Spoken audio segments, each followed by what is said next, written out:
সর্বশেষ একটা দাওয়াত দিয়ে যাই। আপনাদের এই 18 বারের কৃতি সন্তান বিশিষ্ট শিল্পপতি আলহাজ এমদাদুল হামিদ ভাই, আমার ভাইয়েরও খুব মহব্বতের মানুষ, আমার মহব্বতের মানুষ, আমাদের বড় ভাই। উনি আমাদেরকে খুব স্নেহ করেন, আদর করেন, আমাদেরকে খুব ভালোবাসেন। শুধু আমাদেরকে না, বাংলাদেশের যত বড় বড় ওলামায়ে কেরাম আছে, বাংলাদেশের যত বড় বড় আলেম আছে, আলহামদুলিল্লাহ এমদাদ ভাইয়ের সাথে ভালো গুড রিলেশন, খুব ভালো রিলেশন, ভালো সম্পর্ক। সব বড় বড় ওলামায়ে কেরামরাও এমদাদ ভাইকে মহব্বত করে ভালোবাসে। আমাদের মতো ছোট ছোট আলেমদেরকেও উনি মহব্বত করে ভালোবাসে, আলহামদুলিল্লাহ। এটা আপনাদের এই 18 বাড়ি এই এলাকার একজন কৃতি সন্তান, একজন বিশিষ্ট শিল্পপতি।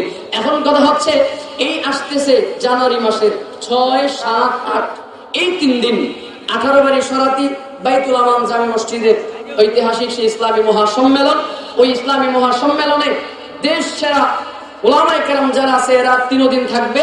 প্রথম দিন, দ্বিতীয় দিন, তৃতীয় দিন, প্রতিদিনই বড় বড় ওলামায়ে কেরামগণ থাকবেন। এবং শেষের দিন দিনের বেলা উপস্থিত থাকবেন বাংলাদেশের উল্লেখযোগ্য ওলামায়ে কেরাম। আল্লামা জুনায়েদ আল হাবিব দামাত বারকাতুহুল আলিয়া উপস্থিত থাকবেন। আল্লামা খালেদ সাইফুল্লাহ আইয়ুবী দামাত বারকাতুহুল আলিয়া আর উপস্থিত থাকবেন। আল্লামা হাসান জামিল দামাত বারকাতুহুল আলিয়া আর উপস্থিত থাকবেন। আল্লামা আব্দুল বাসেত খান সিরাজি দামাত বারকাতুহুল আলিয়া। এবং ওই 8 তারিখে আমি নগণ্য গোলামও সেখানে উপস্থিত থাকবো দোয়া নেওয়ার জন্য। আপনাদের সবাইকে 6, 7, 8 সরাতি বাইতুল আমান জামে মসজিদের দাওয়াত দিয়ে আমি আমার আলোচনা এখানে শেষ করলাম। ভুল ত্রুটিগুলো ক্ষমা সুন্দর দৃষ্টিতে দেখবেন।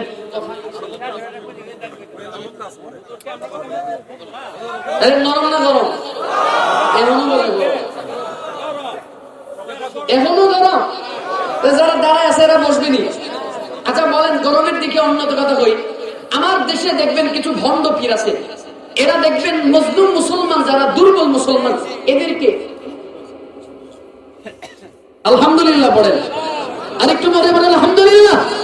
আমাদের মাহমুদুল হাসান তবি সাহেব আছে, ইনশাআল্লাহ হুজুরও বয়ান করবে, আল্লাহ কবুল করুক, পড়েন আমিন।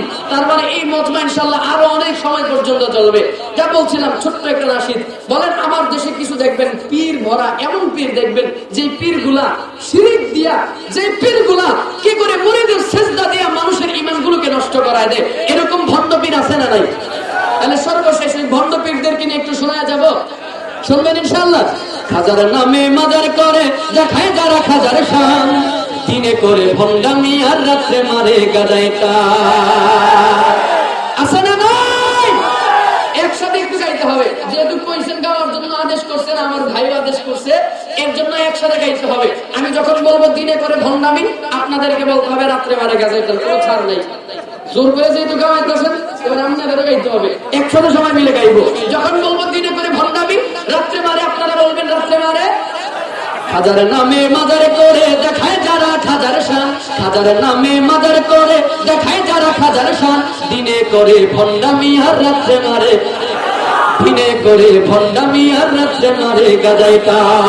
দাড়ি টুপি নাই রে কিছু আছে শুধু চুল, সুন্নতের খবর নাই সে আশিকে রাসূল। মাজারে সারা বেলা চলে ওই গাদার মেলা, ঠিক কি না? মাজারে সারা বেলা চলে ওই নারীর মেলা, দেখলে যায় না চেনা মানুষ নাকি হনুমান। দিনে করে ভণ্ডামি আর রাত্রে মারে গাজাইটা।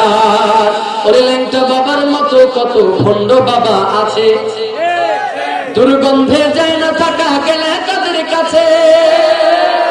বলেন, এরকম পীর আছে না নাই? ল্যাংটার নামে পীর আছে না নাই?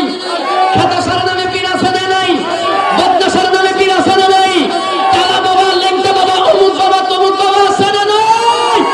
আমাদের স্পষ্ট কথা, যারা খেতাসার নাম দিয়া, বদনাসার নাম দিয়া, ল্যাংটা বাবার নাম দিয়া মুসলমানের রাহবারি করতে চায়, আমরা বলতে চাই ওরা মুসলমানদের রাহবার নয়, নিঃসন্দেহে ওরা শয়তানের রাহবার। ল্যাংটা বাবার মতো কত ভণ্ড বাবা আছে, দুর্গন্ধে যায় না থাকা গেলে তাদের কাছে। ল্যাংটা পীরের মুরিদ যারা, তারা হবে সর্বহারা, ভণ্ড পীরের মুরিদ যারা, তারা হবে সর্বহারা। আমল সব ধ্বংস হবে, থাকবে না তাদের ঈমান। দিনে করে ভণ্ডামি আর রাত্রে মারে, দিনে করে ভণ্ডামি আর রাত্রে মারে গাজাইটা। খাজার নামে মাজার করে দেখায় যারা খাজার শান, খাজার নামে মাজার করে দেখায় যারা খাজার শান, দিনে করে ভণ্ডামি আর রাত্রে মারে গাজায় টান, দিনে করে ভণ্ডামি আর রাত্রে কি মারে জোরে বলতে হবে। রাগ করেন নাই তো? যতটুকু বললাম এতটুকুর উপরে আল্লাহ আমাদের আমল করার তৌফিক দেন। আল্লাহ আমাদের সবাইকে আমল করার তৌফিক দান করেন।